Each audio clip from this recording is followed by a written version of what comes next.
in my life as a preacher of missions and retreats, we'd come into a parish and you'd be gathering the people every morning and evening for a week or whatever. And often enough, you'd have to soften up the crowd because they'd be dead and they'd be lifeless. Irish people are a bit more depressed by nature than Americans. It has to do with the weather. One of the corny jokes we'd often begin with would be something like this. You'd have the microphone in your hand or whatever, and you'd tell them about the priest who began Mass, and he blessed himself, and then he tapped the microphone. The only problem about this joke, it doesn't work as well with the new translation. He tapped the microphone and he said, "There's something wrong with this microphone." And the people answered, "And also with you." But you see, it doesn't work as well with "and your spirit" and "with your spirit." So, there you go. Look, it's lovely to be here. This is number 14 of my 18 stops around this country at this stage. I don't know whether I'm sitting or standing, and don't ask me what city I was in yesterday because I've already forgotten. But it's great. It's a great experience, and I've met marvelous people. I started in Washington, and I will finish next Wednesday in Seattle. So there you go. I met some of you at the conference in Memphis. What I'll do, and I hope I'll be able to keep you awake, as I said, I've been 40 years at this, and one thing I've always noticed, that whenever anybody fell asleep while I was talking, they always had a nightmare and they woke up screaming. Just be careful. That book of mine, it was published in Ireland with an Irish publisher, so if you wanted to get it, you'd have to go to Amazon probably. The hard copy version and also the ebook version are on Amazon. But anyway, I'll tell you a bit of the story. What I want to do, you see, we're in an extraordinary time in the church at the moment. It's for our generation, who grew up under with the excitement of the Second Vatican Council. And then we went through this long period when the thing was, I'm conscious of that statue over there. I have to be very careful what I say.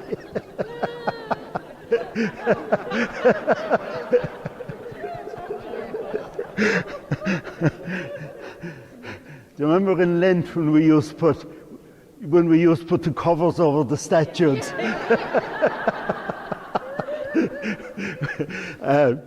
We went through this, you know what I'm talking about, this long period when basically the teachings of the council were being largely dismantled.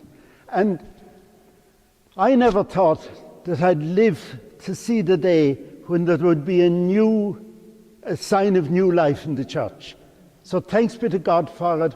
It's a great opportunity, but it's also, as somebody said to me, someone of my own age in one of the places I've been, he said, "I was full of hope once and I was let down.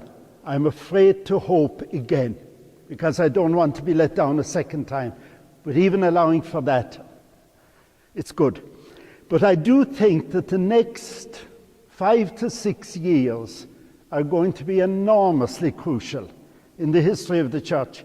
Somebody said, and I agree with them, that in 100 years' time, when church historians are writing about the Catholic Church, they'll be writing chapters about the time we are living through now.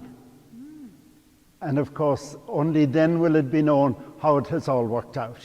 So it's a fascinating time. So what I want to do, I'll tell a bit of my story. Jerry gave an outline there, but I'll give a bit more of the detail of it.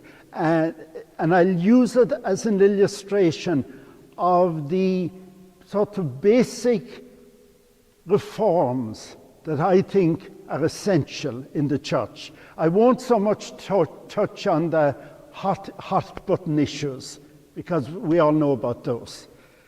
It was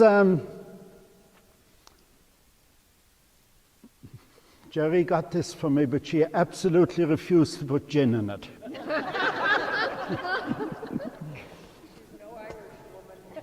No, she's not.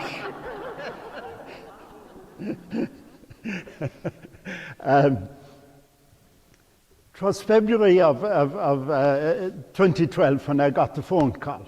Now, the first thing to be clear about, I'm not an academic. So please, when you're asking questions, if you do ask questions when I finish talking, don't expect an intelligent answer. Because I was at the conference in Memphis last week, and one of the things I was involved in, I was in a panel discussion with a couple of other people, including Sister Christine Schenk, that some of you probably know. And there was a good big hall of people, maybe, I don't know, about 100, 150 people. And at one stage, Christine said, would you put your hands up, those who have a master's degree in theology? At least half the crowd put their hands up. And I was delighted. I was up on the top table and nobody noticed that I didn't put my hand up. I was always a populist preacher and writer. And even though I've written books and articles and that, they were never academic. So just to make that clear.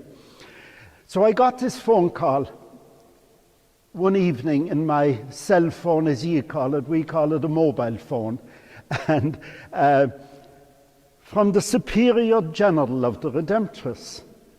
Now, I'd never got a phone call from a Superior General of anything in my life. And here it was.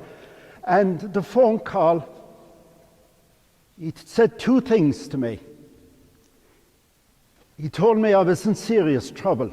And he told me that 3 times in the course of the phone call. And he told me that the trouble was that the Vatican were very upset by my writing. And then he said to me, he said, come to Rome, he said, to meet me as soon as you possibly can, tomorrow if possible. And then he said, and don't tell anyone. Now, can you imagine? I was 65 at the time. The phone call didn't give any detail, but it told me enough for me to know that my life was going to be turned upside down, and he said, don't tell anyone. I was sitting, as it happened that evening, in a friend's house. The two of us were there by the fire. I was answering the call on my phone, and she was sitting the other side of the fire. And she said, what was that all about? And of course I told her. Well, what else would you do?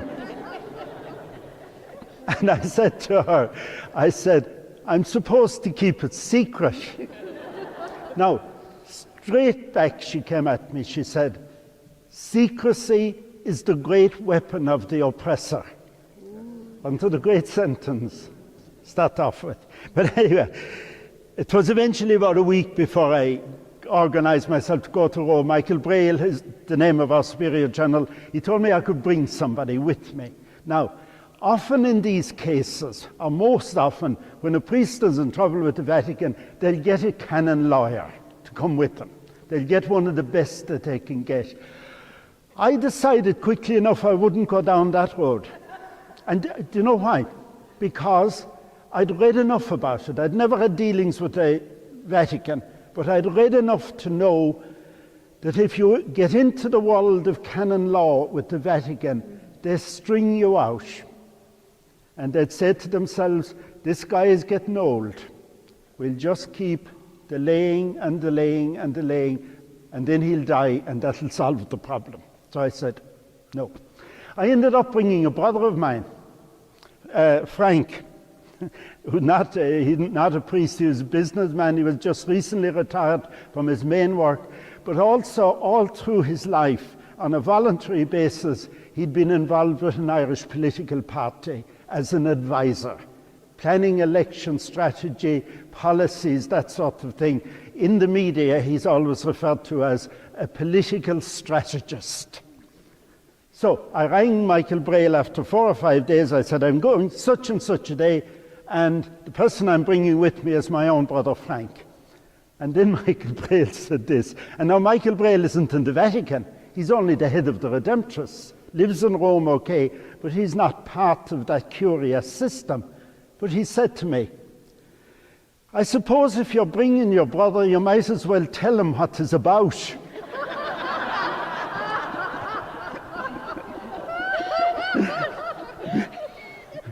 That was one of the features from my experience of dealing with the Vatican.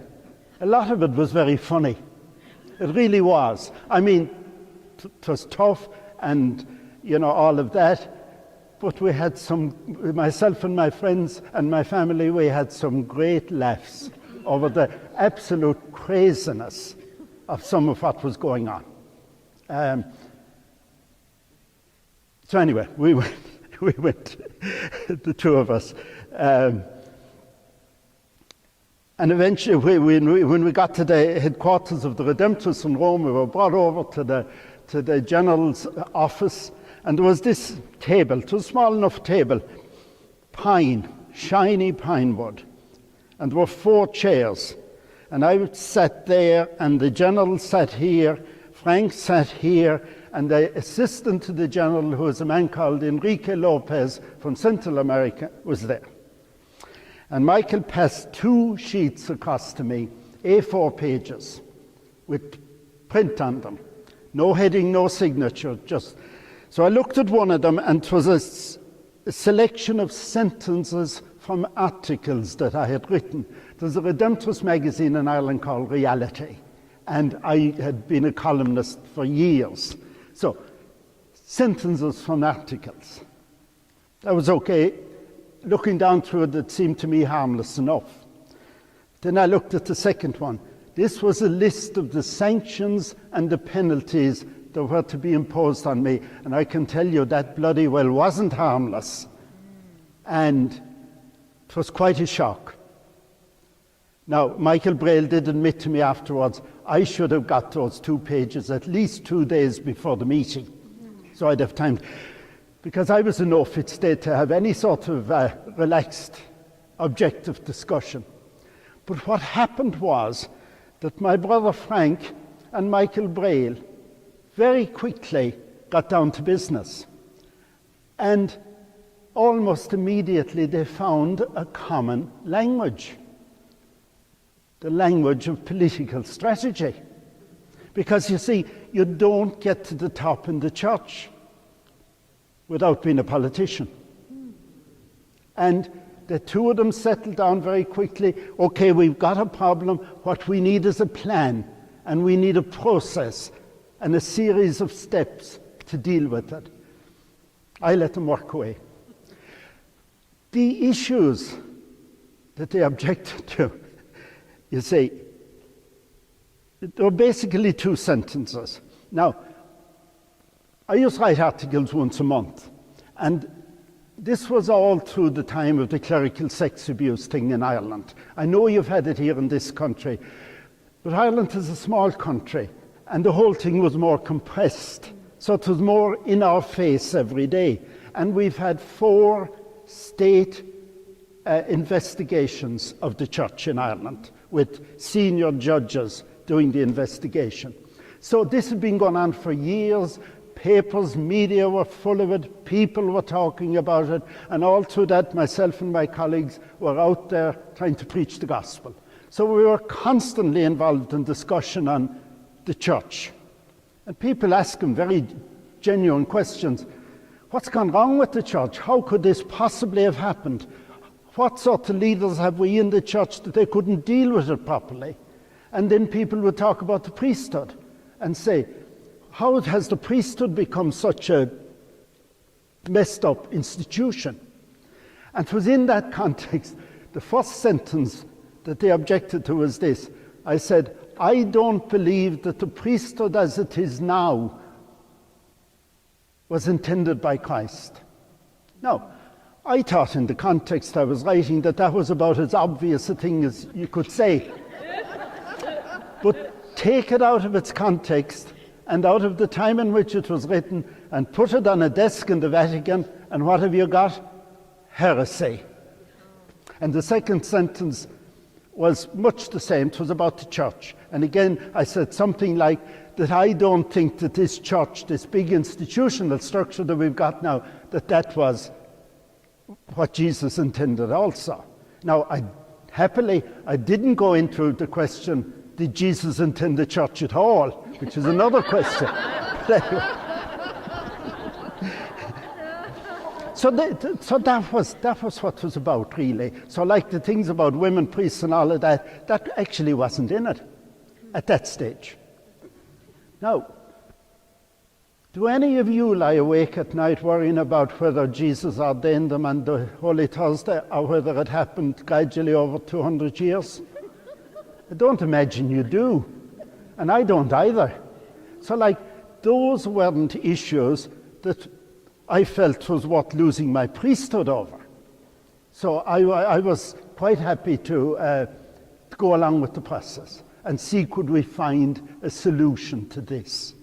So what happened anyway was, over the next 3 to 4 months, I took, are you having a problem hearing me? Now, is it any better down there? A bit better, yeah. When you turn that way, we don't hear what you say. Oh, when I turn...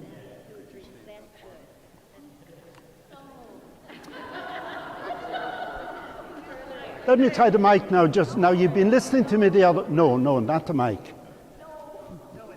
No, not the mic. Okay, so if I just stay back here a bit, we'll try that. So I had about 3 or 4 months when I went off and did my retreat and all the other things I was supposed to do, and we produced a statement. And I got one of my Redemptorist colleagues, a theologian, basically to write a statement about priesthood and church. And the point of the statement was it was going to be published in my name, and it was to show that I wasn't a heretic. So my colleague, the theologian, wrote a very complex statement with loads of big theological words in it, most of which I didn't understand myself.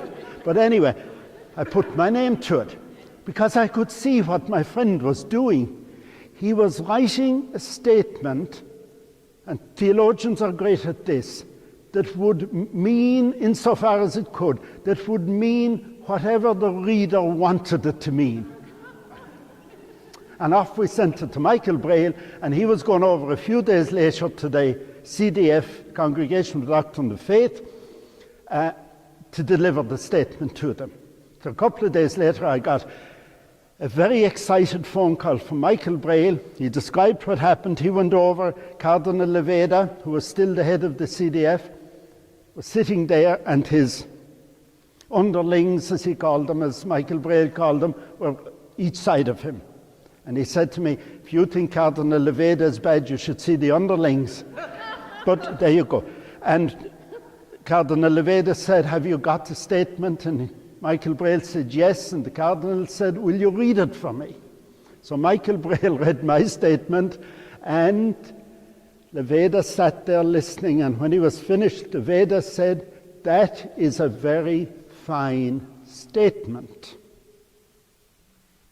Problem solved. Michael Braille was delighted. He had great news for me. Except that 1 month later, Leveda retired. And he was replaced by Gerhard Müller. You know about Gerhard Müller. He's a German, and he's still the head of the congregation. He's now a cardinal, made cardinal by Francis, and one of the very strong anti-Francis voices in the Senate in the last few weeks. And by September, the words had come through. Gerhard Müller was not happy with my statement, and he wanted additions, and he spelled out exactly the additions he wanted. And that's where the other issues came in. Number one was, I was to state in my statement that I accept that women will never be ordained priests in the Catholic Church. So that would be a fair old mouthful to put your name to. It wasn't just that I wouldn't want women ordained, that they would never be ordained. And the second one was that I accept all the moral teaching of the Catholic Church, which of course includes things like the stuff on contraception and homosexuality and all of that. So that was the dilemma. Now, I called the book A Question of Conscience, or my publisher called it that, but actually, in the end, it wasn't. In the end, I had no choice. There was no way that I could have published that statement with my name under it. Number one, it would have been a blatant lie. Number two, Ireland is a small country, and because of my position in the Association of Catholic Priests and because I'd been a preacher around the country all my life, I'd have been very well known, and my views would be very well known. And people would have known that I wouldn't believe these things. And number three, and this was the way I felt about it, could I ever get any satisfaction out of my ministry as a priest from that day on if I had done that in order to achieve it? So I was left with no choice. I gave him a statement, this time one I wrote myself with the help of one or two friends in my own language, and he didn't accept it. That was it. And there was this was right through 2012, all this went on. There was just one last bit which was also strange. In November, the Association of Catholic Priests, and I was still one of the leaders at that stage, was having its annual general meeting. Now, if some of you here are in religious life, and you'll understand this better, in religious life, as you know, we take a vow of obedience. Now, the heaviest order you can get under the vow of obedience is what's called a formal precept of obedience. And you have to get it in writing. So about a week before the AGM took place, I got this letter from Michael Braille, very formal letter with the official stamp and everything on it. And what was it? Putting me under formal precept of obedience not to go to the AGM of the Association of Catholic Priests. Now, this was becoming utterly ridiculous. The Association of Catholic Priests in Ireland isn't exactly the Ku Klux Klan. We're a group of old men, all of us who had spent a lifetime working as priests, and we have about 1/3 of the active priests in Ireland in our membership, so that actually we were, to a fair extent, keeping the show going in the church in Ireland. And I inquired among my colleagues in the Redemptorists, and nobody could remember anyone in the Irish Redemptorists ever getting a formal precept of obedience about anything until I got it, not to attend a priest meeting. So at that stage, it had just gone beyond anything that you could take seriously. And I went to the meeting. And in his letter, Father Braille said that if I disobeyed the order, it would put my position in the Redemptorists in great jeopardy. So anyway, I went to the meeting, and that's where it ended. My negotiations, insofar as I had any negotiations with the CDF, which I didn't have really, nothing has happened since. And the order was that from then on, I was out of ministry, couldn't perform publicly as a priest, that I was to remain silent, not speak in public, and not write in public. So the choice I had then was the community I lived in, and that I'm still a member of. There are 16 of us in the community. So I could have lived there for the rest of my life in silence, and, well, not, you know what I mean by in silence, not speaking publicly and not taking part in any of the ministry. Of the 16 in the community, 4 are over 90, 8 more are over 80, and there's one younger than me. So what it is an old people's home, really. The main topic of conversation at the dinner is who was in the hospital today and who would go in to visit him. Now, they're lovely men. But my thought was, would I survive in that situation? And then my other option was to ignore the order. And obviously that's what I've done, because I'm not silent. I didn't object to the authorities in the church saying, having a problem with some of my writings. I think authorities are entitled to do that. But what I did object to was the fact that they didn't talk to me and didn't give me a chance to explain my point of view. So it was not the fact of what happened, but the process by which it happened that I objected to. I'm friendly with a few people in the legal world in Dublin, the civil legal world, and I met them and I explained what had happened to me to them. And they were, to use a good Irish word, they were gobsmacked. And what they said to me was, they said, no self-respecting institution has acted like this since the 16th century. And it's true. So that more than anything else is why I decided that I was going to talk. Thinking back to what my friend said the first evening, secrecy is the great weapon of the oppressor. I said, I'm going to do everything I can to expose the utterly unjust process by which the church deals with its people. And it isn't just me, it's a whole load of other people right across the world, some very well-known ones here in the States. And that's why I wrote my book, which is basically an account of my dealings with them and publishing all the documentation, the emails, the phone calls, the whole works, all out in the open.